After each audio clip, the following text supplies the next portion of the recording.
ትልቁ ጸሎት እኮ ነው። ውዳሴ ማርያም ትልቁ ጸሎት እኮ ነው። እና አሁን እናንተ መወሰን ያቃታችሁ እዚያም ይህም ደግም የምትሉት መወሰን ስላቃታችሁ ነውና ወስኑ። ሁሉም መፍትሄ ይሰጣል ነው የጸሎቱ ሁሉ። ሁሉም ኃይል አለው። ሁሉም የእግዚአብሔር መንፈስ ያለብን ነው።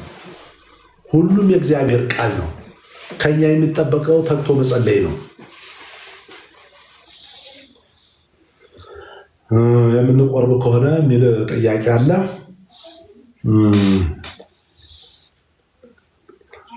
ጋኔን እናወጣለን የሚሉ ሰዎችን በተመለከተ ምን ይላሉ የሚል ጥያቄ አለ። ይህም በደንብ አይምሯችን ሰብሰብ አድርጎ እናዳምጡ። በእውነት ለአንዴና ለመጨረሻ ልመልሰው። ጋኔን እናወጣለን የሚሉ ሰዎች አሉ። ምን ይላሉ? አስረግጬ መናገር እፈልጋለሁ። ጋኔን እናወጣለን የሚሉ ሰዎች ውሸታሞች ናቸው። ጋኔን እናወጣለን የሚሉ ሰዎች ውሸታሞች ናቸው። ጋኔል ጨምረው ያስገባሉ እንጂ ጋኔል አያወጡም። ትናንትና ተናግሬያለሁ። ጋኔል የሚያወጣ ጾምና ጸሎት ነው ብያለሁ ትናንትና በማቴዎስ ወንጌል ምዕራፍ 17 ላይ። ሌላ ወደ ገጠሩ አካባቢ ተመልክታችሁ ከሆነ በጸበል ጋኔል ይወጣል። አባቶቻችን መስቀል ግንባር አስነክተው ጸበል ሲያጠምቁ ጋኔሉ ይወጣል፣ አይመለስም። ጮሆ ከወጣ በኋላ ጋኔል እንደገና ነገ ተነገ ወዲያ ቡዳ ነኝ፣ ጋኔል ነኝ፣ አይነ ጥላ ነኝ፣ ምንትስ እያለ አይቀጥልም።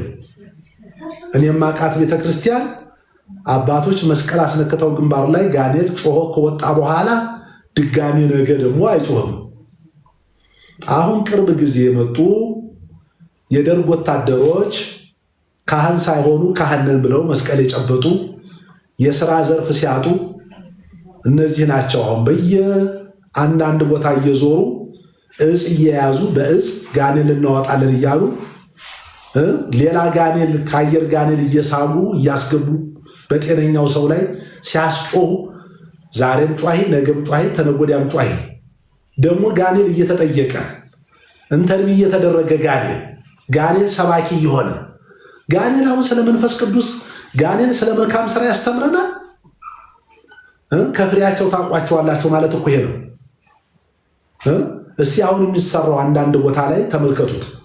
ምን አልክ? ማን የደገመው? ማን ያዘህ እየተባለ ኢንተርቪው እየተደረገ በድምፅ ማጉያ ሳይቀር እንጦጦ አይቻለሁ።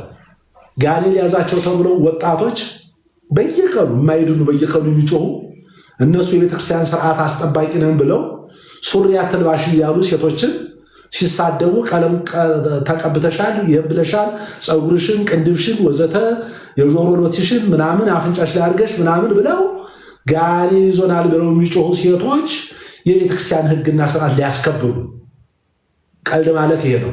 ብዙዎቻችን ደግሞ አባቶች ከሚያስተምሩ ጋኔሉ ቢያስተምረን ቢሰብከን የምንወዳለን።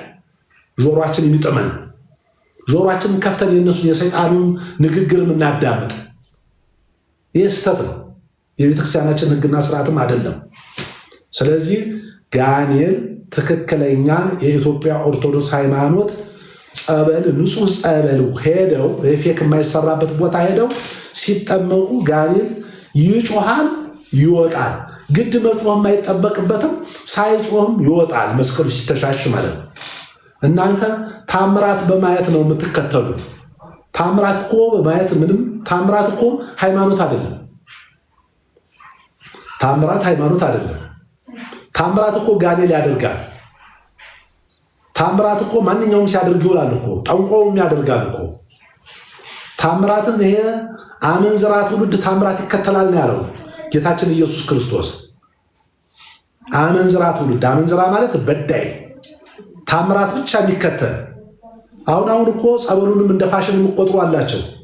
ሰው ታይታችሁ የምትከተሉ የት ቦታ ነው ጸበሉ? በዚህ በሆሆ አሁን ባልነው ነገር ዝም ብሎ ይሄ ቦታ ጸበል ፈልቃሉ፣ እዚህ ቦታ ላይ በወረፋ የሚንጋጋ ህብረተሰብ እያየን ነው። እንደሱ አይደለም። እግዚአብሔር የትም ቦታ ያድናል።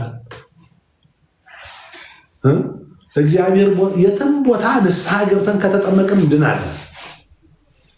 ንስሐ ገብተን ተዘጋጅተን እንጂ ብዙ ሰው ይሄ 30 ዓመት 40 ዓመት የደርግ ወታደር ከተበተነ በኋላ ቤተክርስቲያኗ ላይ የመጣ ጣጣ በእርግጠኝነት የምነግራቸው ወደ 300 ነው። አንድ ፓስተር ሲናገር አዳባ አካባቢ የዛሬ 10 ዓመት አካባቢ ነው ስብሰባ ተገናኝተን የሃይማኖት ተቋማት ስብሰባ ነበረና እኔ ከኦርቶዶክስ ሄጃለሁ፣ ሌላውም ከተለያየ አቅጣጫ ሄደን ምሳ ስንበላ አካባቢ ተገናኝተን ተየት መጣ ብለን ስንጠያየቅ ተየት እንደመጣ ሲናገር እንዴ 1 ሚሊዮን ወታደር እኮ ስንበተን አለ 300 ሺህ የሚደርሰው ኢትዮጵያ ኦርቶዶክስ ሃይማኖት አጥማቂ ነኝ ብሎ ማሊያውን ቀይሮ ሚሊተሪውን አውልቆ የገባው ኢትዮጵያ ኦርቶዶክስ ሃይማኖት ውስጥ ነው።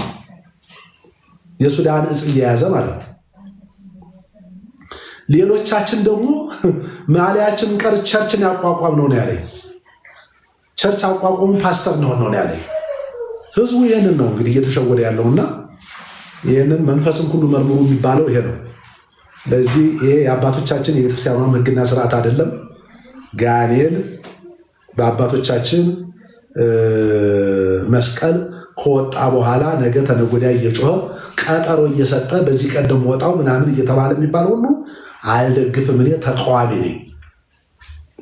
ነኝ።